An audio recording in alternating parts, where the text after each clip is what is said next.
This particular elephant has been to a waterhole, but looks like he might be going to another one. I will now greet you with my winning smile. My name is James Hindrai. On camera today we have got Johan, as we did this morning, and we will for the next 10 days or so.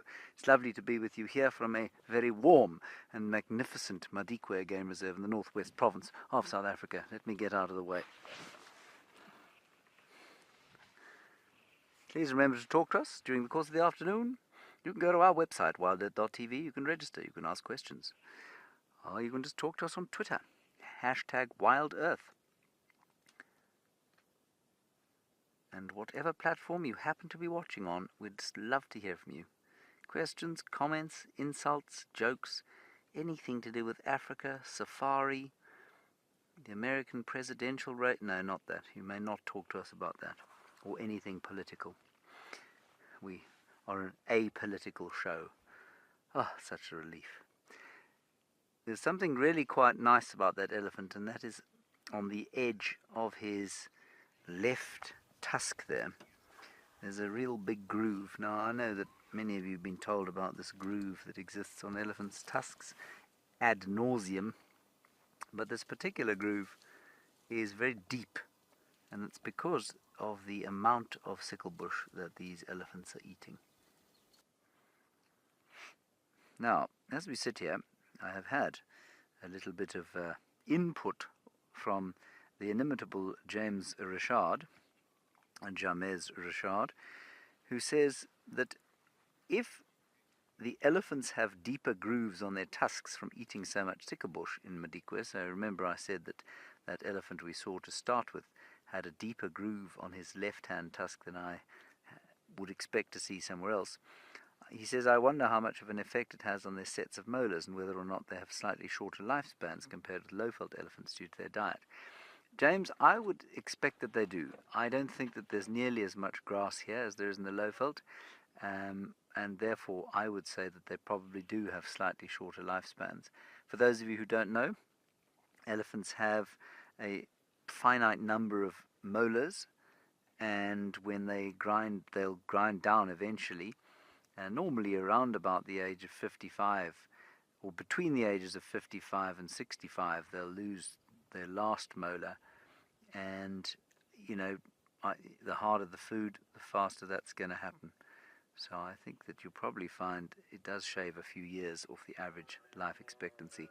Oh, there is a warthog hunting that elephant. No, he's decided that that's probably a bit much to eat, so he's carried on rather, and he's going to have a wallow in the mud. Well, the update on the cheetahs is that there they are. We found them because we are so clever. Actually, it's because somebody sort of told us where they were earlier on, and we've just been trawling this area, and then they popped their heads up out of the grass as we came past, and there they are. Now, unfortunately, we cannot drive off-road here, and they are 150 to 200 meters away, 200 meters at least away from us. And so this currently is the best view we're going to get. What I am going to do, however, they seem to be looking towards the east, which is into the open area. And I think that I will probably, once we've had a nice view here, speed around and see if we can't get a view from the other side, because they might just start to get active now. Yeah, she looks like she might. There's at least one baby there. She's just having a little stretch. Yeah. Alexander, you say, whoop, whoop, I've made your day. Well, I'm so pleased. I'm just looking there. I can only see one youngster. As she moves into the light. No, there was a flick of a tail there. There's definitely more than one.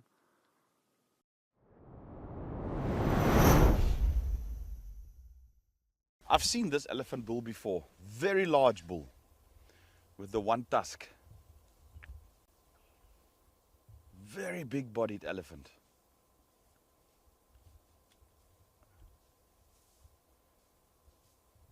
In fact, BK and I saw it a while back. Oh, big guy.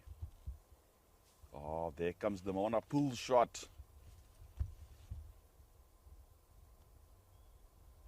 Just showing off.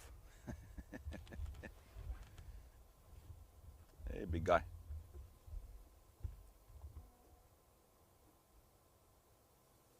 Not a young boy at all.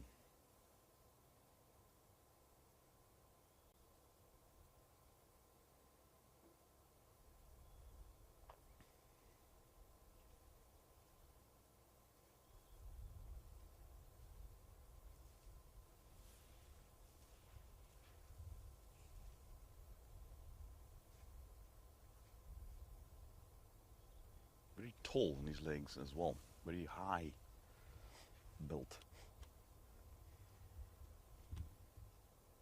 A couple of bulls with him, quite widespread in this open area.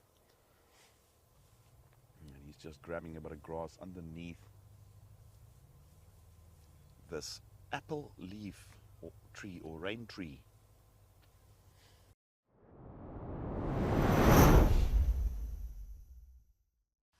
It's always nice just to spend some good old quality time with these giants of the bush.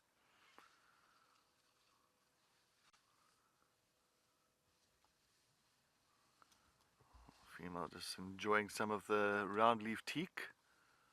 Just like this morning when you saw that big males, they were enjoying those round leaf teaks. They were actually digging up all the little roots on the bottom. Oh, you can see using that front leg. There we go. Now you'll see just eating the outside of it. So what she'll do now, she's going to roll it around in those molars, stripping off all the bark. And that's about that. And she'll leave the rest of it. So they definitely have got a, how can I say, a enjoyment on eating round leaf teaks. There must be something that really attracts him to it, because if you look at all the round leaf teak bushes here, they're all very short. It's bushes, it's not trees.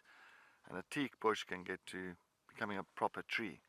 And we don't get to see those trees here because the elephants keep them pretty much at a certain height. We decided we'll take a little bit of a shortcut through a drainage line between roads, and we stumbled upon a nice big giraffe bull, very happily feeding,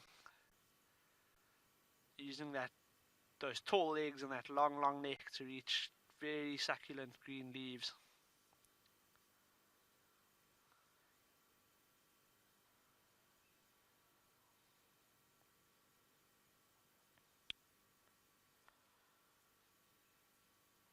First giraffe I've seen actually since coming to Juma, so nice to tick it off the list for myself.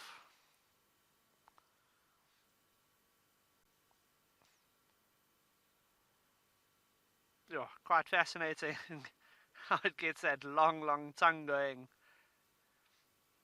scraping off all the leaves, bringing them into that mouth with those big curled lips, making sure to not miss out on any green succulent leaves.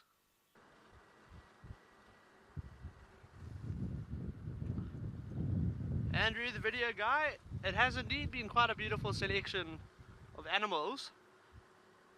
I suppose often it happens with guides, it happens with myself definitely. You get wrapped up in thinking that you need to go and find those big high profile things. You need to always be finding lions and leopards, and you don't really appreciate what you do end up seeing. I mean, we've had some fantastic elephants today. Oh, there was some cheetah with James today. It's been actually a pretty spectacular day across the board. And I've said it before and I'll say it again. A bad day, there's no such thing as a bad day out here in the bush.